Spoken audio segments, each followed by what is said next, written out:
একটা প্রশ্ন করি আপনাদের কাছে, রাগ করবেন না তো? বলবেন যে কথা বলতে তো আপনি আসছেন, আমাদের দিয়ে খাটান কেন, এরকম চিন্তা করবেন না তো? প্রশ্নটা হচ্ছে, বলেন তো দেখি, পৃথিবীর মধ্যে সবচাইতে মূল্যবান জিনিস, দামি জিনিস কোনটা? হ্যাঁ, ইখতিলাফ হয়ে গিয়েছে, ইখতিলাফ হয়েছে। কেউ বলেছে যৌবন, কেউ বলেছে কোরআন, কেউ বলেছে ইসলাম। আর যারা বেশি বুদ্ধি রাখে তারা খামোশ, তারা কথা বলে নাই। কোনটা কইয়া কোন জ্বালা চুপ করে থাকাই ভালো। সব থেকে মূল্যবান জিনিসের নাম সময়। সব থেকে মূল্যবান জিনিসের নাম কি? এবার বলেন, এই পৃথিবীর মানুষ সব থেকে অপচয় করে কোন জিনিসে? সময়। সময়ের অপচয় আমরা যা করি। আমি সেদিন পুলিশ লাইনে আমার একটা বক্তব্য ছিল, কয়েক হাজার পুলিশ ছিল সেখানে, জুমার দিন। আমি বলছিলাম জুমার আগে তাদের সামনে, আজ আপনাদেরকে বলি, বাড়িতে আজকে রাত্রে ক্যালকুলেটর, কম্পিউটার, ক্যালকুলেটর না থাকে যদি কাগজ কলম হাতে নেন। জীবনের 15 বছর বাদ দেন, এখন আপনার বয়স এখন যা, এই বয়সে প্রতিদিন ওই যৌবন প্রাপ্তির পর থেকে নিয়ে এই পর্যন্ত প্রতিদিন টেলিভিশনের সামনে নাটক দেখার জন্য, সিনেমা দেখার জন্য, ন্যাশনাল জিওগ্রাফি দেখার জন্য, ডিসকভারি দেখার জন্য, স্পোর্টস দেখার জন্য প্রতিদিন কয়েক ঘন্টা টিভির সামনে আপনি বসেন। এরপরে আপনি এগুলিকে সপ্তাহে কয় ঘন্টা হয়, মাসে কয় ঘন্টা হয়, বছরে কয় ঘন্টা হয়। বয়স এখন আপনার 50 বছর, 15 বছর বাদ দেন, 35 বছর। হিসাব করেন কয় বছর আপনি টেলিভিশনের সামনে বসা ছিলেন। আমার কথা কি মাথায় ঢুকছে? কয় বছর টেলিভিশন আর সিনেমা হলে বসা ছিলেন? চায়ের দোকানে গল্প করতে গিয়ে, আড্ডা মারতে গিয়ে কতটা সময় নষ্ট করেছেন? রবীন্দ্রনাথ, যতীন্দ্রনাথ, যোগীনাথ, তারপরে আরো কি, এই যে শরৎচন্দ্র, এই সমস্ত এই নাম মনে আসলো। কবি, সাহিত্যিক, ঔপন্যাসিক, নাট্যকার, তাদের বইপত্র, গল্পের বই, ভূতের গল্প, এই সমস্ত গল্পের বই পড়িয়া জীবনে কতটা সময় নষ্ট করেছেন। সবগুলি এক জায়গায় করেন, সবগুলি এক জায়গায় করেন। এরপরে আপনার চোখ ছানা বড় হয়ে যাবে, দেখতে পাবেন আপনার জীবনের উল্লেখযোগ্য 35 বছরের কম করে হলেও 20 বা 25 বছর অপচয় হয়ে গেছে, নষ্ট হয়ে গেছে। ইন্না লিল্লাহি ওয়া ইন্না ইলাইহি রাজিউন। জীবনের সব থেকে মূল্যবান সময়গুলি নষ্ট করে ফেলেছি আমরা। আল্লাহ পাক বলেছেন, পরীক্ষা নেওয়ার জন্যই এই পৃথিবীতে দিয়েছিলাম। এখন ওর পরীক্ষার, ছাত্রের পরীক্ষার সময় 3 ঘন্টা, রেজাল্ট আউট হবে এখন। আর আপনার আমার পরীক্ষা মৃত্যুতে, জন্ম থেকে শুরু মৃত্যু পর্যন্ত, কিন্তু রেজাল্ট এখানে আউট হবে না। রেজাল্ট আউট হবে কোথায়? কিয়ামতের দিন। কোথায় হবে? হতেই হবে কিয়ামতের দিন। সেদিন এই পৃথিবীতে যারা ভালো কাজ করবে, ভালো কাজের জন্য আল্লাহ পুরস্কার দিবেন, আর মন্দ কাজ যারা করবে তাদের জন্য তিরস্কার তারা পাবেই। এই জন্য বিচার, কিয়ামত হওয়া, বিচার হওয়া, এটা বিবেকের দাবি, এটা জ্ঞানের দাবি। যারা বুদ্ধিজীবী দাবি করে, কপাল পোড়া, এরা এটা বোঝে না, এদের মাথার মধ্যে এটা ঢোকে না। ঠিক কিনা বলে? প্রিয় ভাই সব, কিয়ামত হবে এবং কিয়ামতে আল্লাহর দরবারে আমাদের সকলকে উঠতে হবে, এতে কোনো সন্দেহের অবকাশ নেই। এবার দেখেন আল্লাহ পাক এবার যুক্তি দিয়ে বুঝাচ্ছেন। সুবহানাল্লাহ বলেন। তোমরা যারা বলো যে মরে যাব, পচে যাব, মাটির সাথে মিশে যাব, আবার জিন্দা হবো কেমনে? আল্লাহ বলে, কেমনে জিন্দা হবা বুঝাই। সুবহানাল্লাহ বলেন। আল্লাহ রাব্বুল আলামিন বলেন, আল্লাহুল্লাযী আরসালার রিয়াহা ফাতুসিরু সাহাবা ফাসুকনাহু ইলা বালাদিন মাইয়িতিন ফাআহইয়ানা বিহিল আরদা বা'দা মাউতিহা কাযালিকান নুশুর। আল্লাহ পাক বলেন, লক্ষ্য করে দেখো, সমুদ্রের লবণাক্ত পানিগুলি বাষ্পীয় আকারে মেঘমালায় পরিণত করে দেই, আর বাতাসকে হুকুম করি মেঘটাকে টেনে নিয়ে যাও অমুক জায়গায়। আল্লাহ যেখানে বৃষ্টি দিতে চান, বাতাস মেঘকে ঠেলে নিয়ে সেখানে নিয়ে আসে। বৃষ্টির পানিগুলি পড়ল, আল্লাহ পাক বলেন, আকাশের সেই বৃষ্টির পানি দিয়া মরা জমিনকে আমি জিন্দা করে দিলাম। ফাআহইয়ানা বিহিল আরদা বাদা মাউতিহা, এই মৃত্যু জমিনকে আমি জিন্দা করলাম। সেখানে তুমি বীজ বপন করলে, সেই বীজগুলি, বীজের মাথা ফাটাইয়া চারাগুলি কে বের করে দিল? মাটির আস্তরণ, মাটির আস্তরণের মধ্যে কদুর বিচি, লাউর বিচি। আপনারা কদু কর না লাউ বলেন? যেটাই হোক, বুঝলেই হইল, কদু অথবা লাউ একই কথা। অথবা যে কোনো শাক সবজি, উদ্ভিদ, এর চারা, এর বীজ মাটিতে দেওয়া হলো। মাটিটা ফেটে চারা, যে পাতা দুটো বেরিয়ে আসলো, এই পাতা কি শক্ত না নরম? তাহলে মাটিটা ফাটাইয়া পাতা দুটো বাইর করে দিল কে? সুবহানাল্লাহ বলে। মরা জমিন থেকে, মরা জমিনে বৃষ্টির পানি দিয়ে জমিনটাকে জিন্দা করে তার ভিতর থেকে আমি এভাবে করে জিন্দা করি, উদ্ভিদগুলিকে জিন্দা করে দেই। ঠিক একইভাবে কাযালিকান নুশুর, এইভাবে করে কিয়ামতে তোমাদেরকে উঠানো হবে। সুবহানাল্লাহ। লাল শাক দেখছেন? লাল শাক খান না আপনারা? বিচিগুলো ছোট ছোট, বিচিগুলি ছড়ায় দেন, দেখবেন কয়েকদিনের মধ্যে মাটির থেকে সব উদ্গত হয়ে যাবে। আল্লাহ পাক এই পৃথিবীতে আমাদের সৃষ্টি করেছিলেন, কবরের মধ্যে আমরা চলে যাব। সেই কবর কি, হাসর কি, ইত্যাদি বলবো ইনশাআল্লাহ ধীরে ধীরে। তো মাটির ভিতর থেকে এই গাছগুলি, চারাগুলি যেভাবে উদ্গত হয়, আল্লাহ পাক বলছেন এইভাবে করে আমি তোমাদেরকে জিন্দা করব, আবার উঠাবো, এতে কোনো সন্দেহ নাই। সুবহানাল্লাহ। রব্বুল আলামিন দৃষ্টান্ত দিয়ে বুঝাচ্ছেন, আলাম ইয়াকুন নুতফাতাম মিন মানিয়্যিন ইউমনা সুম্মা কানা আলাকাতান ফাখালাকা ফাসাওয়া ফাজআলা মিনহু যাওজাইনি আয-যাকারা ওয়াল উনসা। আল্লাহ পাক বলেন, মানুষ কি নিকৃষ্টতম?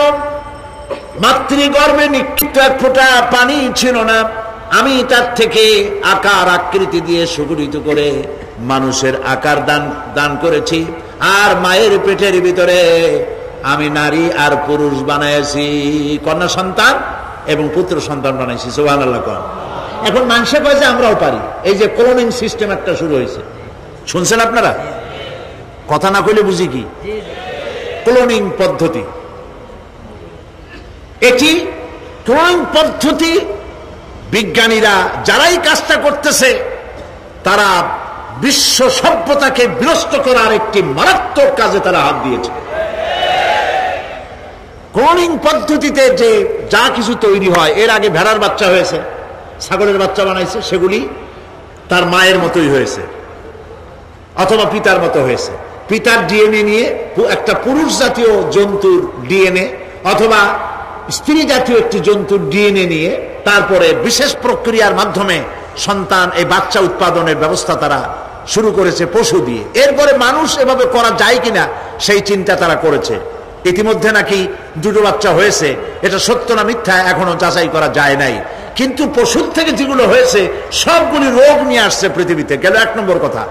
দুই নম্বরে ডিএনএর মাধ্যমে যে মানব শিশু পয়দা হয় তার সবগুলি তার মায়ের অনুকরণে হয়। একেবারে অবিকল মায়ের চেহারা নিয়ে আসতেছে, অবিকল পিতার চেহারা নিয়ে আসতেছে। চিন্তা করুন, এই মেয়ে যখন বয়সপ্রাপ্ত হবে তখন তার পিতা কি করে বুঝবে তার বউ কোনটা আর মেয়ে কোনটা? কথা শুনতেছেন? পিতার অবিকল চেহারা নিয়ে একটা সন্তান আসলো, এখন সন্তান বড় হয়েছে, তার মা কি করে বুঝবে যে আমার স্বামী আসছেন, আমার ছেলে আসছে? মানুষের এই হাজার হাজার crore crore million billion trillion মানুষ আল্লাহ পাক সৃষ্টি করেছেন এই পৃথিবীতে। একটা মানুষের চেহারার সাথে আর একটা মানুষের মিল না, গলার আওয়াজেরও মিল নাই। যতই নকল করার চেষ্টা করুক একজন আর একজনের, ধরা পড়েই। ঠিক কিনা কন? ধরা পড়বেই। গলার আওয়াজের যদি মিল থাকতো কি হইতো? এই যে মাহফিল আসছেন আপনার ওয়াজ শুনতে, বউ আছে বাড়ি, আপনার অবিকল আপনার আওয়াজের মতো একজন, গলার আওয়াজ ঠিক একই রকম, আপনার ঘরের দরজা কাছে যেয়ে বলতো, শুনছো আমি আসছি, দরজা খুলে দাও। তারপর দরজা খুললে কি হইতো চিন্তা করেন। সুবহানাল্লাহ বলবেন না?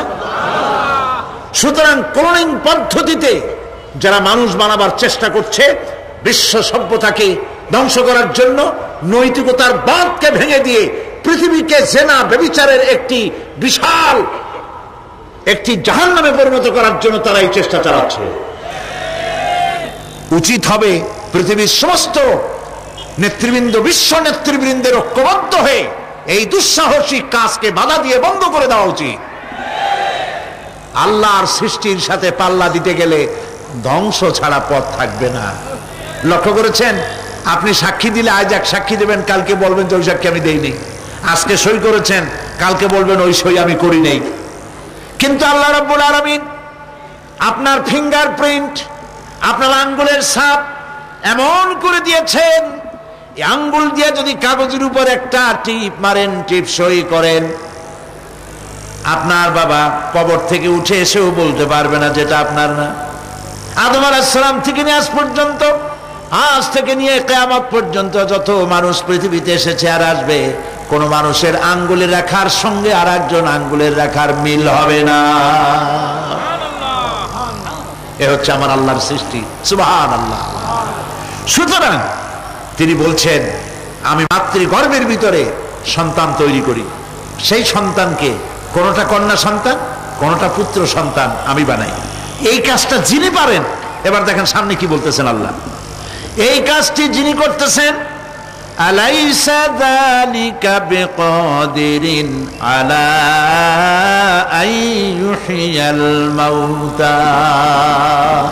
এত বড় কাজ যিনি সম্পাদন করেছেন, এক ফোঁটা নাপাক পানি, এক ফোঁটা নিকৃষ্ট গান্দা পানি যা শরীর থেকে নির্গত হলে পরে গোসল ফরজ হয়ে যায়, এমন এক ফোঁটা পানি দিয়ে তোমার জন্মের উৎপত্তি করেছি, আকার দিলাম, হাত দিলাম, পাও দিলাম, চোখ দিলাম, সুন্দর করে বানালাম, তারপরে পৃথিবীতে পাঠালাম। এরপরে তুমি কি করে মনে করতে পারো যে সেই আল্লাহ তোমার মৃত্যুর পরে আবার জিন্দা করতে পারবে না? আলাইসা যালিক, আল্লাহ পাক কি তোমাকে মৃত্যুর পরে, আলাইসা যালিকা বিকাদিরিন, আল্লাহ পাকের পক্ষে এটা কি সম্ভব নয় যে তোমার মৃত্যুর পরে আল্লাহ আবার চিন্তা করবেন? বলেন অবশ্যই পারবেন, বলেন অবশ্যই পারবেন। প্রিয় ভাই সব, আল্লাহ পাক এর পরে বলছেন, ইয়া আইয়ুহান নাসু ইন কুনতুম ফি রাইবিম মিনাল বা'সি ফাইন্না খালাকনাকুম মিন তুরাব। হে মানব সকল, যদি সন্দেহ হয় যে আমি তোমাদের পরকাল সম্পর্কে, যদি পুনরুত্থান সম্পর্কে যদি তোমাদের সন্দেহ হয়, জানা থাকা উচিত আমি তোমাদেরকে মাটি দিয়ে সৃষ্টি করেছি, মাটির উপকরণ দিয়ে সৃষ্টি করেছি। এই মাটির সাথে মিশে যাবা, আবার উঠানো হবে। মাটিতে কবরের মধ্যে মুর্দা রাখার সময় কি বলি আমরা? মিনহা খালাকনাকুম ওয়া ফিহা নুঈদুকুম। পড়েন সবাই, মিনহা خلقناكم وفيها نعيدكم ومنها نخرجكم تارة أخرى। মাতৃগর্ভের ভিতরে মানুষকে আল্লাহ রাব্বুল আলামিন হাত পাও চক্ষু কর্ণনাসিকা দিয়ে সুন্দর করে মায়ের পেটের ভিতরে বানায়া এই পৃথিবীতে আল্লাহ পাক পাঠায় দেন। আর আল্লাহ পাক বলেন, সুম্মা নুখরিজুকুম তিফলা, বাচ্চার আকারে মায়ের পেট থেকে বের করে দিলাম। যে আল্লাহ রাব্বুল আলামিন এইভাবে করে তোমাদেরকে সৃষ্টি করেন। যালিকা বিআন্নাল্লাহা হুয়াল হক। জেনে রাখো, এসব কিছু এই জন্যই ঘটে যেহেতু আল্লাহ রাব্বুল আলামিন, আল্লাহ তাআলা মহা সত্য, তিনি যা বলেন তাও সত্য, তার কথার মধ্যে কোনো রকমের বৈপরীত্য নাই। ব্যারোমিটার যন্ত্র আছে, যে যন্ত্রের মাধ্যমে আবহাওয়া মাপা হয়, বৃষ্টি হবে কি হবে না, ঝড় হবে কি হবে না, জলোচ্ছ্বাস হবে কি হবে না, এগুলি ব্যারোমিটার যন্ত্র দিয়া, আবহাওয়া মাপা যন্ত্র দিয়ে তারা মাপে। কিন্তু আপনারা কি কখনো শুনেছেন যে রেডিও টেলিভিশনে বলা হয়েছে সন্দ্বীপ, কুতুবদিয়া, হাতিয়া, সেন্ট মার্টিন এবং বাঁশখালী, আর কি কোন দু একটার নাম, কক্সবাজার, পতেঙ্গা ইত্যাদির উপর দিয়ে 280 মাইল স্পিডে ঝোড়ো হাওয়া প্রবাহিত হবে। আগামীকাল 30 ফিট উঁচু হয়ে জলোচ্ছ্বাস হবে, এরকম কথা বলে কেউ? কি বলে? হইতে পারে, হইতে পারে, বজ্র সহ বৃষ্টিপাত হতে পারে। এবার কোরআন শরীফ দেখুন তো, কোরআন শরীফে কোথাও আছে পরকাল হইলেও হইতে পারে, কবর আযাব এটাও হয়তো হইতে পারে, জান্নাত আর জাহান্নাম থাকতেও পারে, এরকম কথা আছে? সব কথা ডাইরেক্ট, কোন কথার ভিতরে কোন রকমের বৈপরীত্য নাই। আল্লাহ রাব্বুল আলামিন বলেছেন ইযাস সামাউ ফাতারাত, আকাশ সমূহ যখন বিদীর্ণ হয়ে যাবে, ওয়া ইযাল কাওয়াকিবু তাসারাত, আর যখন তারকা সমূহ বিক্ষিপ্ত হয়ে পড়বে, ওয়া ইযাল কুবুর বুসিরাত, আর যখন কবরের ভিতরে যা কিছু আছে সব উদ্গীরণ করে দেওয়া হবে। সমস্ত কথাগুলি ডাইরেক্ট। যালিকা বিআন্নাল্লাহা হুয়াল হক, যেহেতু আল্লাহ মহা সত্য। ওয়া মান আসদাকু মিনাল্লাহি কিলা, আর আল্লাহর চাইতে সত্যবাদী আর কে আছে? বলেন আছে কেউ? সে আল্লাহ রাব্বুল আলামিন বলেন এত কিছু কাজ এত সুন্দর ব্যবস্থাপনা করে যিনি করেন, ওয়া আন্নাহু ইউহিল মাউতা ওয়া আন্নাহু আলা কুল্লি শাইইন কাদির। সে আল্লাহ রাব্বুল আলামিন তোমাদেরকে তোমাদের মৃত্যুর পরে আবার জিন্দা করবেন, এতে সন্দেহ করার কোনো কারণ নাই। وَأَنَّ السَّاعَةَ آتِيَةٌ لَا رَيْبَ فِيهَا وَأَنَّ اللَّهَ يُبْعَثُ مَنْ فِي الْقُبُورِ। আল্লাহ পাক বলছেন অবশ্যই কিয়ামত আসবে, তাকে কেউ বিন্দুমাত্র এতে কোনো সন্দেহ নাই। আর وَأَنَّ اللَّهَ يُبْعَثُ مَنْ فِي الْقُبُورِ, আর আল্লাহ পাক অবশ্যই কবরে যা কিছু আছে সব বের করে নিয়ে আসবেন। কান্নাহুম জারাদুম মুনতাশির, যেমন আপনারা দেখছেন কিনা এই যে যখন বন্যা বলে, পানি টানি যখন ওঠে, বন্যা না কি বলে, তুফান, বন্যা ইত্যাদি যখন হওয়ার সম্ভাবনা হয়, তখন মাটি থেকে, গ্রাম্য পরিবেশে দেখা যায় মাটি থেকে পোকামাকড়গুলি এভাবে উঠতে থাকে। দেখছেন না? আপনারা দেখছেন কিনা? পাখাওয়ালা পিঁপড়াগুলি এইভাবে সব উঠতে থাকে। কান্নাহুম জারাদুম মুনতাশির, এইভাবে করে পোকামাকড় পতঙ্গগুলি যেভাবে মাটি থেকে উদ্গত হতে থাকে, সমস্ত খবরগুলি থেকে মানুষগুলি এভাবে উদ্গত হয়ে যাবে। তবে হ্যাঁ, আপনারা একটা প্রশ্ন করতে পারেন যে কবর দিয়ে সব উঠবে, কিন্তু যে মানুষের বাগে খাইছে তার কি হবে? যে মানুষের আগুনে পড়ে গেছে তার কি হবে? যে নদীর মধ্যে ডুবে গেছে তার কি হবে? যে কুমিরের পেটে চলে গেছে তার কি হবে? এরকম একটা প্রশ্ন আপনারা করতে পারেন। কবর কাকে বলে সেটা আমাদের জানতে হবে। কবর শুধু মাটির গর্তটাকেই কবর বলা হয় না, এটি আলমে বারজাখ, এটি পর্দা, এটা জবনিকা। মৃত্যুর পরের জীবনটাই হলো আলমে আখিরাত পর্যন্ত যাইতে যে জীবনটা লাগে, যে একটি সময় আছে, এই সময়টার নামটাই হলো কবর। সেটা গর্তের মধ্যে হইতে পারে, মাটির মধ্যে, সেটা বাঘের পেটে হতে পারে, সেটা কুমিরের পেটে হতে পারে, সেটা পানিতে পচে যেতে পারে, এটা কোনো বিষয় না। আল্লাহ পাক উঠাতে চাইবেন এবং সমস্ত কিছুকে কিয়ামতের দিন আল্লাহ রাব্বুল আলামিন তার দরবারে হাজির করবে। তাহলে আমরা বুঝতে পারলাম যে কিয়ামত যে হবে এই ব্যাপারে কোনো সন্দেহের অবকাশ নাই। এখন ওই কিয়ামতের দিন আল্লাহ রাব্বুল আলামিন আমাদের বিচার নেবেন, হিসাব করবেন। দুনিয়ায় যে পরীক্ষা দিয়েছিলাম, এই পরীক্ষায় যদি কেউ একবার ফেল করে, আর একবার পরীক্ষা দিয়ে পাস করার সুযোগ আছে, আরো একবার যদি ফেল করে আবার পরীক্ষা দিয়ে পাস করার সুযোগ আছে। 10 বার পরীক্ষা দিবেন, 10 বার ফেল করবেন, 100 বার পরীক্ষা দিবেন, 100 বার ফেল করবেন, তারপরেও আবার পরীক্ষা দেওয়ার সুযোগ আছে। কিন্তু কিয়ামতের ময়দানে যদি কোনো মানুষ তার জীবনের পরীক্ষায় যদি ফেল করে, দ্বিতীয়বার পরীক্ষা দিয়া পাস করার আর কোনো সুযোগ নাই। এই পৃথিবীতে 10 কোটি কেউ হেরে গেল, হাইকোর্টে আপিল করার সুযোগ আছে। হাইকোর্টে যদি হেরে যায় সুপ্রিম কোর্টে কেস করে জেতার সুযোগ আছে, আপিল করার সুযোগ আছে। সুপ্রিম কোর্টেও হেরে গেল, প্রেসিডেন্টের কাছে জীবন ভিক্ষা চাওয়া যাইতে পারে। কিন্তু কিয়ামতে আখিরাতে আদালতে ওই জায়গায় মানুষ যদি একবার তার জীবনের মামলায় হেরে যায়, দ্বিতীয়বার আপিল করার আর কোনো জায়গা নাই। কঠিন জায়গা, সেই জায়গা হবে এবং সেখানে সবাইকে উঠতেই হবে। সুতরাং এই যে প্রশ্ন করা হয় যে এই কিয়ামত কবে হবে, এটা বিশ্বাস করি না, হ্যান ত্যান ইত্যাদি, মরলে আবার জিন্দা করবে কে, এইসব প্রশ্নের কোনো দাম নাই। আল্লাহ পাক এই ব্যাপারে আরেকটি কথা বলছেন, ইয়াসআলুনাকা কাআন্নাকা হাফিজুন আনহা কুল ইন্নামা ইলমুহা ইনদাল্লাহ ওয়ালাকিন্না আকসারান নাসি লা ইয়ালামুন। হে নবী, এরা আপনার কাছে এই প্রশ্নটা করে এইভাবে যে কিয়ামত কবে আসবে, মনে হয় যেন আপনি এটা জানেন। এই ইলম কিয়ামত কবে হবে মনে হয় যেন আপনি এটা জানেন, সেই জন্য তারা এই প্রশ্নটা করছে। আসলে কুল ইন্নামা ইলমুহা ইনদাল্লাহ, কিয়ামত কবে হবে এটা কে জানেন?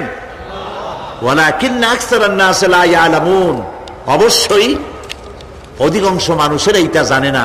কিয়ামত কবে হবে এটা একমাত্র আল্লাহ পাক জানেন। পরকালের জীবন যে হবে এতে কোনো সন্দেহ নাই, সেই ব্যাপারে আল্লাহ পাক বলছেন, আআনতুম আশাদ্দু খালকান আমিস সামাউ বানাহা। তোমরা যে পুনরুত্থান সম্পর্কে অস্বীকার করো, এবার চিন্তা করো, তোমারে বানানো কঠিন না ওই মহা আকাশটা বানানো কঠিন? কোনটা কঠিন বলেন না আপনারা, কোনটা কঠিন? আপনারা একটু তাকায় দেখেন তো, এই যে বিশাল প্যান্ডেল, এই প্যান্ডেলে খুঁটি আছে না নাই? আছে কিনা? কতগুলা খুঁটি গুনতে আপনার আধা ঘন্টা খানে সময় লাগবে, ঠিক না? এই একটা প্যান্ডেল বানাতে যদি এতগুলি খুঁটি লাগে, তাহলে বিশাল আকাশে যদি এইরকম খুঁটি লাগতো আকাশটারে ঝুলায় রাখার জন্য, তাহলে চিন্তা করেন তো, খুঁটির জ্বালায় গাড়ি টাড়ি চালান যাইতো? আছে কোনো খুঁটি? জোরে বলেন, আছে? নাই। ওই আকাশটাকে আল্লাহ পাক বলছেন, আনতুম আশাদ্দু খালকান আমিস সামাউ বানাহা। তোমারে বানানো কঠিন না ওই বিশাল আকাশ বানানো কঠিন? কোনটা কঠিন ছিল? তো ওই আকাশটা বানানোই তো আল্লাহ পাকের কাছে সহজ হয়ে গেছে। তাহলে তোমারে একবার বানাইয়া যে একবার বানাতে পেরেছেন তিনি আবার জিন্দা করতে পারবেন না, এই চিন্তা কেন করো? আল্লাহ রাব্বুল আলামিন কোরআনে কারীমের ভিতরে পরিষ্কার করে বলেছেন, ওরা বলে, কাফের বেঈমানেরা বলে, ক্বালা মান ইউহয়িল ইযামা ওয়া হিয়া রামীম। আমাদের হাড় গোড় যখন পচে যাবে, গলে যাবে, কে আমাদের জিন্দা করবে? জবাবে আল্লাহ পাক বলেন, হে নবী আপনি বলুন, কুল ইউহয়িয়াল্লাযী আনশাহা আউওয়ালা মাররা। আপনি বলে দিন যে আল্লাহ রাব্বুল আলামিন একবার তোমাকে সৃষ্টি করেছেন, প্রথমবার যিনি সৃষ্টি করেছেন, দ্বিতীয়বার মৃত্যুর পরে আবার তিনি জিন্দা করবেন। কেন বিশ্বাস করো না? সুতরাং এই যে আল্লাহ পাক মানুষকে জীবন দিয়েছেন, এই জীবনের পরে মৃত্যু, মৃত্যুর পরে আবার আমাদের সকলকে উঠতে হবে এবং আল্লাহ পাকের দরবারে আমাদেরকে উপস্থিত হতে হবে। এই কথাগুলি যারা অস্বীকার করে, পরকাল যারা মানে না, তাদের সম্পর্কে আল্লাহ পাক বলছেন, والذين كذبوا بآياتنا ولقاء الآخرة حبطت أعمالهم। আল্লাহ পাক বলেন, যারা পরকালকে অস্বীকার করেছে, আখিরাত যারা মানে না, তাদের জিন্দেগীর সকল আমলগুলিকে আল্লাহ পাক বরবাদ করে দিবেন। পরকালের বিশ্বাসের উপরে ভিত্তি করেই মানুষের চরিত্র ভালো হইতে বলেন পারে। একটা দৃষ্টান্ত দেই, একটা দৃষ্টান্ত। এই যে যারা চুরি করে, ডাকাতি করে, সন্ত্রাস করে মানুষ মারে, এখন তো আল্লাহর রহমতে সন্ত্রাস বন্ধ হয়েছে, হয় নাই? হয়েছে কিনা? সন্ত্রাস বন্ধ হয়েছে, আলহামদুলিল্লাহ বলে। এই সন্ত্রাসগুলি করে কি জন্যে? এদের ধারণা নাই যে আল্লাহ পাক আমাদেরকে উঠাইতে পারবে, আমাদের মৃত্যু হবে। পরকালের চিন্তা নাই বলেই তারা এই কাজটা করে। চাঁদাবাজি, মাস্তানি, কে আপনাকে ঠেকাবে? পুলিশের ভয় আপনি ঘুষ নেবেন না, পুলিশে দেখে ফেলবে। অথবা কোন পুলিশ মনে করলো যে আমার ঊর্ধ্বতন অফিসার তো দেখেন আমি ঘুষ নেই। এরা যাতে অন্যায় না করে, অফিসাররা, গভর্নমেন্টের লোকেরা অন্যায় না করে, জনগণ অন্যায় না করে, সেই জন্য এন্টি করাপশন ডিপার্টমেন্ট রাখা হয়েছে, দুর্নীতি দমন বিভাগ। দুর্নীতি যাতে না করে সেই জন্য দুর্নীতি দমন বিভাগ। দুর্নীতি দমন বিভাগ যেন দুর্নীতি না করে সেই জন্য এন্টি করাপশন। এখন দুর্নীতি যাতে না হয় ওই দমন বিভাগের দুর্নীতি বন্ধ করার জন্য যারে বানানো হলো, তারাও যাতে আবার দুর্নীতি না করে সেই জন্য এন্টি করাপশন। কত এন্টি বানাবেন? কোন ঠেকাইতে পারবেন না, ঠেকাতে পারবেন না। পুলিশ দিয়া, বিডিআর দিয়া, আর্মি দিয়া পিটাইয়া, ঠ্যাঙ্গাইয়া, মাইরের স্রোতে লুলা বানাইয়াও মানুষের চরিত্র ভালো বানাইতে পারবেন না। মানুষের চরিত্র কেমনে ভালো বানানো হবে? 5 কোটি টাকা বলে যে হুজুর অমুক অফিসার খুব ভালো, টাকা পয়সা খায় না। আরে ভাই, কত খায় না তাই কর, কদ্দুর হইলে খায়, এরকম লোক আছে। তবে হ্যাঁ, আল্লাহর মেহেরবানি ভালো অফিসারও আছে, আলহামদুলিল্লাহ বলে। আমাদের দেশে ভালো অফিসার, জোরে কন আলহামদুলিল্লাহ বলে। সেই জন্য রাতের আধারে কোটি কোটি টাকার অফার আসছে, কেউ দেখে না। এইখান থেকে, এই টাকার খাওয়া থেকে, অথবা জেনা করা থেকে, অথবা মদ পান করা থেকে গোল্ডেন অপরচুনিটি, সুযোগ আসছে। জেনা করা যায়, মদ খাওয়া যায়, টাকা নেওয়া যায়, অবৈধ টাকা। এই অপরাধ থেকে বাঁচাতে পারে একমাত্র পরকালের জবাবদেহিতা, আখিরাতের ভয়। আল্লাহর কাছে আমাকে জবাবদিহি করতে হবে, এই ভয় ছাড়া আর কোনো কিছুই মানুষের এই বিপদ থেকে মানুষের চরিত্র ভালো বানাইতে পারে না। মানুষের চরিত্র ভালো বানাবার জন্য এটাই হচ্ছে একমাত্র পথ। সেই জন্য আল্লাহ পাক আখিরাতের জীবন রেখেছেন, উঠতে সেখানে হবেই। এই পৃথিবীতে একবার যখন আসছি, আমাদেরকে জিন্দা আল্লাহ করবে এবং সমস্ত কথাগুলির জবাব আল্লাহর কাছে দিতে হবে। পরকালের ব্যাপারে আল্লাহ পাক একটা ঐতিহাসিক যুক্তি দিয়েছেন, অনেক যুক্তি কোরআনে কারিমে দিয়েছে। আরেকটি যুক্তি আপনারা শোনেন, একেবারে ঐতিহাসিক যুক্তি। আল্লাহ পাক বলছেন, মহান আল্লাহ তাআলা আখিরাতের বাস্তবতা সম্পর্কে একদিকে যেমন তারা সৃষ্টির কলা কৌশল সম্পর্কে বলেছেন, আর একদিকে মানুষকে চিন্তা ভাবনা করতে বলেছেন। চিন্তা ভাবনা করে দেখো, কালের সাক্ষী, কালের পুঞ্জীভূত সাক্ষী গ্রহণ করো, দেখো যে পরকাল হবে কিনা, এই আল্লাহ পাক কিয়ামতে তোমাদেরকে উঠাতে সক্ষম কিনা। আল্লাহ রাব্বুল আলামিন বলেন, ওয়াত্তুর ওয়া কিতাবিম মাসতুর ফি রাক্কিম মানশুর ওয়াল বাইতিল মামুর ওয়াস সাকফিল মারফু ওয়াল বাহরিল মাসজুর ইন্না আযাবা রাব্বিকা লাওয়াকি' মা লাহু মিন দাফি'। সূরা তুর। আল্লাহ পাক বলছেন, তুর পাহাড়ের শপথ, তুর পাহাড়ের শপথ, সেই প্রকাশ্য পবিত্র গ্রন্থের শপথ যা লিপিবদ্ধ রয়েছে মসৃণ ঝিল্লিতে, চর্ম ঝিল্লিতে লিপিবদ্ধ রয়েছে। আরো শপথ বাইতুল মামুরের, আরো শপথ সুউচ্চ আকাশের, আরো শপথ উচ্ছ্বাসিত তরঙ্গায়িত সমুদ্রে। নিশ্চয়ই সেই আযাব আসবে, আযাব মানে কিয়ামত, সেই পরকাল অবশ্যই আসবে। মা লাহু মিন দাফি', এই শাস্তি থেকে, এই কিয়ামত আসা থেকে, এই কিয়ামত সংগঠিত হওয়া থেকে রোধ করার মতো ক্ষমতা কারো নাই। সুবহানাল্লাহ।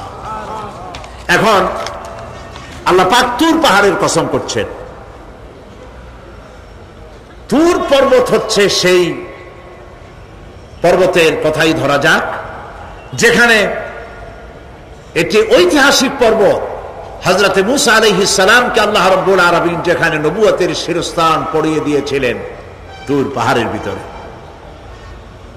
অতুর সিনিন, তুর পাহাড়ের কসম আল্লাহ পাক বলছেন। এবং খোদায়ের আল্লাহ রাব্বুল আলামিনের সঙ্গে বিরোধিতা করার কারণে ফেরাউনকে এই তুর পাহাড়ের কাছেই লোহিত সাগরের মধ্যে, দরিয়ায় নীলের মধ্যে আল্লাহ পাক ডুবিয়ে মেরেছিলেন এবং নির্যাতিত বনি ইসরাইলকে শাস্তি দেওয়ার চূড়ান্ত সিদ্ধান্ত এই তুর পাহাড়েই আল্লাহ পাক দিয়েছিলেন। আল্লাহ বলছেন, আমি সেই তুর পাহাড়ের কসম করি, ও কিতাবিম মাসতুর, এবং পবিত্র গ্রন্থের শপথ, যে গ্রন্থগুলি নাজিল হয়েছে নবীদের উপরে, ইনজিল, তাওরাত, জাবুর, কোরআন, এই কিতাবগুলির কসম করি। সুবহানাল্লাহ। কোরআনের কসম করি, আল্লাহ পাক বলছেন এই কিতাবগুলির কসম করছি, তুর পাহাড়ের কসম করছি, কিতাবগুলির কসম করছি। ওয়াল বাইতুল মামুর, আর বাইতুল মামুরের কসম করছি। সেটা কি? আকাশের প্রত্যেকটি আকাশে একটি করে বাইতুল মামুর আছে। ওই আকাশের ফেরেশতারা এই বাইতুল মামুরকে কেন্দ্র করে আল্লাহ রাব্বুল আলামিনকে সিজদা দেয়। আল্লাহ পাক হযরত আদম আলাইহিস সালামকে বলেছিলেন একটি ঘর বানাও, বাইতুল মামুরের নিচে বানাও। তিনি বললেন, আমি তো জানি না বাইতুল মামুর কোথায়। হযরত জিবরাইলকে পাঠানো হলো, বাইতুল মামুর আকাশের যেখানে আছে ঠিক সেই সোজা বর্তমানে মক্কা শরীফে যে কাবা শরীফ যা আছে, অবিকল আল্লাহ পাকের আকাশে বাইতুল মামুর যেখানে, তার সরাসরি নিচেই কাবা শরীফ স্থাপিত হয়েছে। আল্লাহ রাব্বুল আলামিন বলছেন, আমি এই বাইতুল মামুরের কসম করছি। এরপরে আল্লাহ পাক বলছেন যে ফেরেশতারা যে বাইতুল মামুরকে তাওয়াফ করে এবং আল্লাহ পাকের ইবাদত করে, সেই বাইতুল মামুরের কসম। ওয়াস-সাকফিল মারফু, সুউচ্চ আকাশের কসম। এই আকাশ আল্লাহ পাক সৃষ্টি করেছেন বিগাইরি আমাদিন, কোন রকমের কোন খুঁটি ছাড়াই। সুবহানাল্লাহ বলি আমরা। এই বিশাল আকাশ সম্পর্কে ওই যে বুদ্ধিজীবী যারা, কোরআনের জ্ঞান যাদের কাছে নাই, তারা বলে যে আকাশ বলতে কিছু নাই, ওইটা একটা নীলা নীলা, বহুত দূর, সেই জন্য নীলা নীলা দেখা যায়।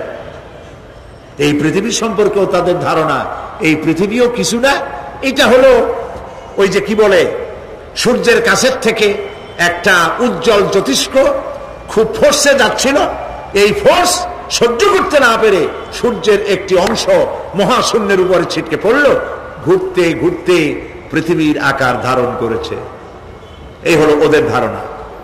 অ্যাক্সিডেন্টের মাধ্যমে নাকি এই পৃথিবী হয়েছে। মূল কথা হলো, এইভাবে করে যদি কোন একটা গ্রহ উজ্জ্বল জ্যোতিষ্ক যাওয়ার কারণে পৃথিবী হয়ে থাকে, তাহলে এখন তো পৃথিবীতে মানুষ ধরতেছে না, মানুষ তো অনেক বেশি বেড়ে গেছে, তাহলে আর একটা জ্যোতিষ্ক দয়া করে সূর্যের পাশ দিয়ে যাইয়া আর একটা খণ্ড ফালাই দিয়া আর একটা পৃথিবী বানায় না কেন? প্রিয় ভাই সব, আল্লাহ পাক বলছেন ওয়াস-সাকফিল মারফু, আমি এই বিশাল আকাশের কসম করি। সুবহানাল্লাহ। এরপরে ওয়াল বাহরিল মাসজুর, পৃথিবীতে প্রবাহিত উচ্ছ্বসিত তরঙ্গায়িত সমুদ্র রাজির কসম করি। সুবহানাল্লাহ। আচ্ছা বলেন তো, এই পৃথিবী এর নিচে কি? এই পৃথিবীর নিচে কি? এই পৃথিবী মহাশূন্যের উপরে ঘুরছে। লক্ষ্য করেন আল্লাহর কত বড় শক্তি। আটলান্টিক মহাসাগর কোথায় বলতে পারবেন না? এই পৃথিবীতে। আটলান্টিক মহাসাগর কোথায়? এই পৃথিবীতে। আটলান্টিক মহাসাগর, প্রশান্ত মহাসাগর, ভূমধ্য সাগর, যত সাগর আর মহাসাগর সব এই পৃথিবীতে। এই পৃথিবী অসংখ্য পাহাড়, অসংখ্য সমুদ্র আর অসংখ্য মানবরাজি নিয়ে লাটিমের মতো ঘুরতেছে। সুবহানাল্লাহ। মহাশূন্যের উপরে, মহাশূন্যের উপরে লাটিম যেমন ঘোরে, পৃথিবী তেমন ঘোরে, অথচ মানুষগুলো ছিটকে পড়ে যায় না, পানিগুলি উড়ে কোথাও পড়ে যায় না। সুবহানাল্লাহ বলতে ইচ্ছে করে না। আল্লাহ রাব্বুল আলামিন সূরা ইয়াসিনের মধ্যে বলেছেন, লাশ-শামসু ইয়ানবাগি লাহা আন তুদরিকাল কমারা ওয়ালাল লাইলু সাবিকুন নাহার ওয়া কুল্লুন ফি ফালাকি ইয়াসবাহুন। সূর্য চন্দ্রের অধিকার নষ্ট করতে পারে না। রাত দুপুরের সময় সূর্য উঠবে না, দিনের দুপুর বেলায় চন্দ্র উদিত হয়ে সূর্যের আলোকে নিষ্প্রভ করতে পারে না। চন্দ্র সূর্যের আগে যেতে পারে না, সূর্য চন্দ্রের আগে যেতে পারে না, কারো গায়ে কারো ধাক্কা লাগে না। অসংখ্য তারকারাজি উড়ে বেড়াতেছে, কারো সাথে কারো কোনো ধাক্কা নাই, কোনো সংঘর্ষ নাই। মহাশূন্যের উপরে সূর্য চন্দ্র যেমন ঘোরে, ওয়া কুল্লুন ফি ফালাকি ইয়াসবাহুন। চাঁদ আর সূর্য যেমন ঘোরে, মহাশূন্যে যা আছে তাও ঘোরে। এই পৃথিবীটা মহাশূন্যের উপরে, গোটা পৃথিবী, সমস্ত সমুদ্র আর মহাসমুদ্র নিয়ে সব ঘুরতেছে। সুবহানাল্লাহ। ওয়াল বাহরিল মাসজুর, তরঙ্গায়িত উচ্ছ্বসিত সমুদ্র রাজির কসম করি, সমুদ্র সন্দ্বীপ যাওয়ার সময় কেমন অবস্থা হয় যদি তুফানে পড়েন। দাল্লা মান তাদউনা ইল্লা ইয়াহু, সকলের কথা মানুষ ভুলে যায়। মৌজুন কাল জিবাল, পাহাড়ের মতো যখন ঢেউগুলো আসতে থাকে সবাই সব ভুলে যায়, তখন মনে পড়ে শুধু আল্লাহ। কি মনে পড়ে? আল্লাহ। আল্লাহ কত বড়, সমুদ্রের কাছে যাই দেখেন। সুবহানাল্লাহ। এই বিশাল বিশাল সমুদ্র রাজির কসম করছি। এতগুলি কসম করে আল্লাহ পাক কোরআনে কারীমের মধ্যে বলছেন, দেখো এই সব জিনিসগুলি আমি সৃষ্টি করেছি, আর এই জিনিসগুলির কসম করে বলছি সেই পরকাল অবশ্যই অনুষ্ঠিত হবে, সেই আযাব আসবে। কেউ এই পরকাল অনুষ্ঠিত হওয়া থেকে কেউ ফিরাইয়া রাখতে পারবে না। এখন তোমরা প্রশ্ন করতেছো, আল্লাযী ফীহি আল্লাযী হুম ফীহি মুখতালিফুন, এই ব্যাপারে তোমরা ইখতিলাফ করতেছো, মতবিরোধ করতেছো, ঠাট্টা করতেছো, বিদ্রূপ করতেছো। কাল্লা সায়ালামুন, অবশ্যই তোমরা জানতে পারবে। সুম্মা কাল্লা সায়ালামুন, অবশ্যই তোমরা জানতে পারবে সেই পরকাল হবে, এতে কোনো সন্দেহ নাই। সুবহানাল্লাহ। এখন ওই পরকাল কিভাবে হবে, কেমনে অনুষ্ঠিত হবে, সে কথাগুলি আমি আগামীকাল আপনাদের সামনে আলোচনা করব ইনশাআল্লাহ। দাঁড়ানো ভাইরা একটু বসেন, দাঁড়ানো যত ভাইরা আছেন মেহেরবানি করে সবাই বসেন, আর একটু জিকির করেন লা ইলাহা ইল্লাল্লাহ, লা ইলাহা ইল্লাল্লাহ, জোরে পড়েন লা ইলাহা ইল্লাল্লাহ। আলহামদুলিল্লাহ, আজকে প্রথম দিনেই এটি কোরআনে কারীমের তাফসীরের মাহফিলের রওনক, মকবুলিয়াতের একটি নমুনা। আজকে প্রথম দিনেই পাঁচজন, আজকে প্রথম দিনেই পাঁচজন ইসলাম কবুল করার জন্য মঞ্চে এসে হাজির হয়ে গেছেন। আলহামদুলিল্লাহ বলেন। তাদেরকে আমরা ইসলাম কবুল করাবার ব্যবস্থা করছি, আর তারপরে মোনাজাত হবে, আজান হবে, এশার জামাত হবে। এত বড় জামাতের লোক কারো সামলানো উচিত না। নামাজ জামাতে আদায় করে আপনারা যাবেন। দেন কাগজ দেন। আমি একজন একজন করে তোমরা দাঁড়ায় যাবে নাম নিলে। রাখাল চন্দ্র দাস, পিতা যতীন্দ্র চন্দ্র দাস, গ্রাম রাজানগর, আখাউড়া। এর বর্তমান নাম পছন্দ করেছে মোহাম্মদ। কইছে দাঁড়া, ও আচ্ছা। তারপরে গৌরঙ্গ কুমার ঘোষ, পিতা কাটিয়া চন্দ্র ঘোষ, ধর্ম হিন্দু, আগের জন্য হিন্দু, আর বাড়ি হলো ভেলাবো, রূপগঞ্জ। বর্তমান নাম পছন্দ করেছে মাহবুবুর রহমান।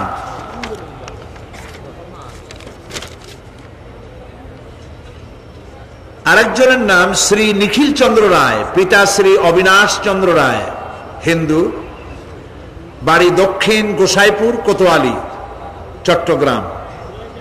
নাম পছন্দ করেছে মোহাম্মদ ওমর ফারুক। মাশাআল্লাহ। দুলাল চন্দ্র মণ্ডল, পিতা মৃত সুনীল চন্দ্র মণ্ডল, ধর্ম হিন্দু, বাড়ি হলো বালা তৈর, নিয়ামতপুর, নওগাঁ। এরা আছে চাঁদগাঁওয়ে, চট্টগ্রামে থাকে। নতুন নাম পছন্দ করেছে মোহাম্মদ আব্দুর রহমান। আরেকজন নয়নচন্দ্র সাহা, পিতা উত্তম চন্দ্র সাহা, গ্রাম বালাখাল, কদম রসুল, সীতাকুণ্ডু। বর্তমান নাম পছন্দ করেছে মোহাম্মদ সাইফুল ইসলাম। আলহামদুলিল্লাহ, আমরা আলহামদুলিল্লাহ বলি, আমরা তাদেরকে উৎসাহিত করি, জোরে বলি আলহামদুলিল্লাহ। আচ্ছা ভাই, আপনারা দাঁড়াইছেন কেন কন্ত দেখি? একটু পরেই তো দাঁড়াবেন, মোনাজাতের পরেই দাঁড়াইতে পারবেন, নামাজ পড়বেন, আল্লাহর মেহেরবানি। তো দাঁড়ানো, হাঁটা, ওনাদেরকে সম্মান দেন। বসেন, আসুন আমার কাছে আসেন, 5 জনই কাছে আসেন। হাত দেন, হাত হাত হাত হাত। আচ্ছা, মাথাগুলি নিচু করে আসুন। লা ইলাহা ইল্লাল্লাহু মুহাম্মাদুর রাসূলুল্লাহ। আল্লাহ ছাড়া কোনো ইলাহা নাই, মাবুদ নাই। মুহাম্মদ সাল্লাল্লাহু আলাইহি ওয়াসাল্লাম আল্লাহর প্রেরিত রাসূল। আশহাদু আন লা ইলাহা ইল্লাল্লাহু ওয়াহদাহু লা শারীকা লাহু ওয়া আশহাদু আন্না মুহাম্মাদান আবদুহু ওয়া রাসূলুহু। আমি সাক্ষ্য দিচ্ছি, জোরে বলো, আমি সাক্ষ্য দিচ্ছি আল্লাহ ছাড়া কোন ইলাহ নাই, কোন মাবুদ নাই, কোন উপাস্য নাই। তিনি এক, তিনি একক, তার কোন অংশীদার নাই। আমি আরো সাক্ষ্য দিচ্ছি মুহাম্মদ সাল্লাল্লাহু আলাইহি ওয়াসাল্লাম আল্লাহর বান্দা এবং তার প্রেরিত রাসূল। সবাইকে বলো আসসালামু আলাইকুম। জবাব দেন আপনারা। প্রিয় ভাই সব, এক মুহূর্ত আগ পর্যন্ত তারা ছিলেন মুশরিক, আর এখন ঠিক পর মুহূর্তে তারা আমাদের তাওহীদবাদী ভাই। আলহামদুলিল্লাহ বলেন, সবাই বলেন আলহামদুলিল্লাহ।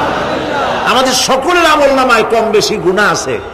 নবী করিম সাল্লাল্লাহু আলাইহি সাল্লাম বলেছেন, যখনই কেউ বিশ্বাসের সাথে অর্থ সহকারে মনে প্রাণে বিশ্বাস করে কেউ যদি এই কালেমা উচ্চারণ করে, পিছনের সমস্ত গুনাহ খাতাকে আল্লাহ পাক মাফ করে দেন।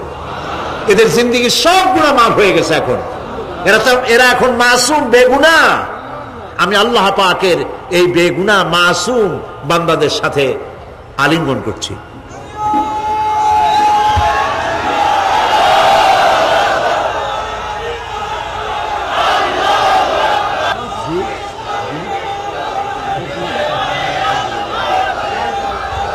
শরীফের যে তাফসীরগুলি আমি এখানে করেছি, আল্লাহ করাইছেন, সেগুলি এখন বিশাল বিশাল বই হয়ে গিয়েছে। সূরা ফাতিহা হয়েছে 520 পৃষ্ঠা, এত বড়। যারা সেরেছে তারা এর নাম রেখেছে তাফসীরে সাঈদী, সূরা ফাতিহা।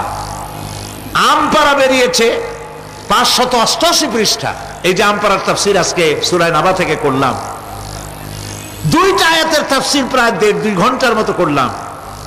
এই পুরা তাফসীর আমরা যদি জানতে পারি, জীবন সুন্দর হবে।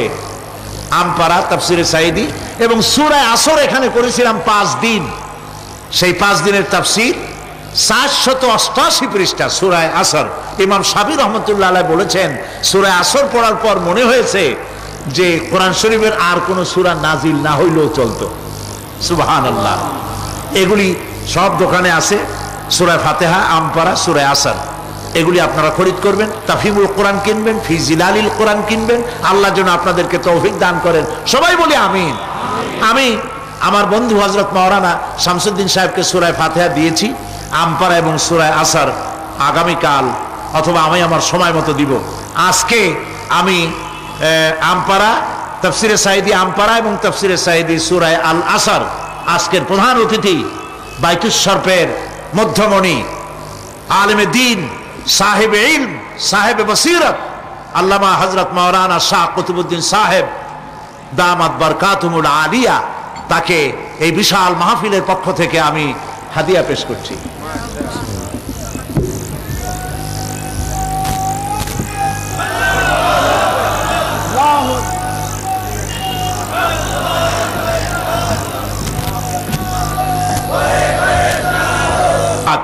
আমরা নামাজ আদায় করব, ইশার নামাজ ইনশাআল্লাহ। আল্লাহুম্মা আমিন। রব্বানা যালামনা আনফুসানা ওয়া ইন লাম তাগফির লানা ওয়া তারহামনা লানাকুনান্না মিনাল খাসিরিন। রব্বানা লা তুযিগ কুলুবানা বা'দা ইয হাদাইতানা ওয়া হাব লানা মিন লাদুনকা রাহমাতান ইন্নাকা আনতাল ওয়াহ্হাব।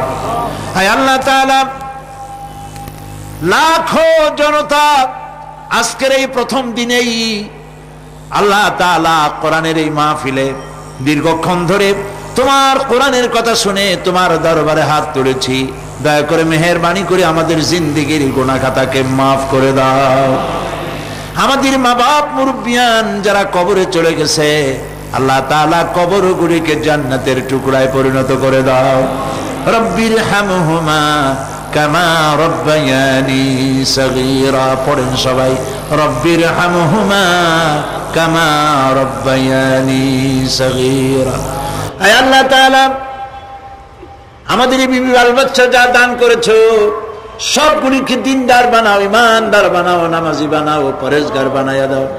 রব্বুল আলামিন, যেই পরকালের কথা কিয়ামতের কথা আলোচনা করলাম, সেই কঠিন হাসরের ময়দানে যেদিন পায়ের নিচে হবে তামার মতো মাটি, আর মাথার উপরে প্রকাণ্ড সূর্যের তাপে গুনাহগারের মাথার চান্দি ফেটে গিয়া মগজগুলি গলে গলে নাক কান দিয়ে বেয়ে পড়তে লাগবে। জিহ্বাটা পানির পিপাসায় কুকুরের মতো ঝুলে নাভিস্থল পর্যন্ত পড়ে যাবে। ময়দানে সারা পড়বে পানি পানি বলে।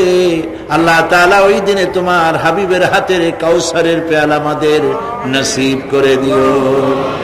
রব্বুল আলামিন, চট্টগ্রাম এই তাফসীরুল কোরআন মাহফিলে যত মানুষ আর্থিকভাবে সাহায্য করেছেন সকলকে আল্লাহ কোরআনের খাদেম বানাইয়া দাও। আল্লাহ তাআলা 25 লক্ষ টাকার বাজেট করা হয়েছে। আল্লাহ তাআলা সমাজ কল্যাণ পরিষদ যেন ঋণগ্রস্ত না থাকে। তোমার বান্দা বান্দীদের দিলকে আল্লাহ তুমি নরম বানাইয়া দাও। রব্বুল আলামিন, সারা পৃথিবীতে মুসলমানদের বড় দুর্দিন যেতেছে। মাবুদ, তুমি দয়া করে মুসলমানদের প্রতি হেফাজত করো, মুসলমানদের রহম করো। আয় আল্লাহ তাআলা, আয় আল্লাহ তাআলা, তুমি দয়া করে মেহেরবানি করে আমাদের মুসলমানদের উপরে তুমি গুসা করো না, আমাদেরকে তুমি মাফ করে দাও।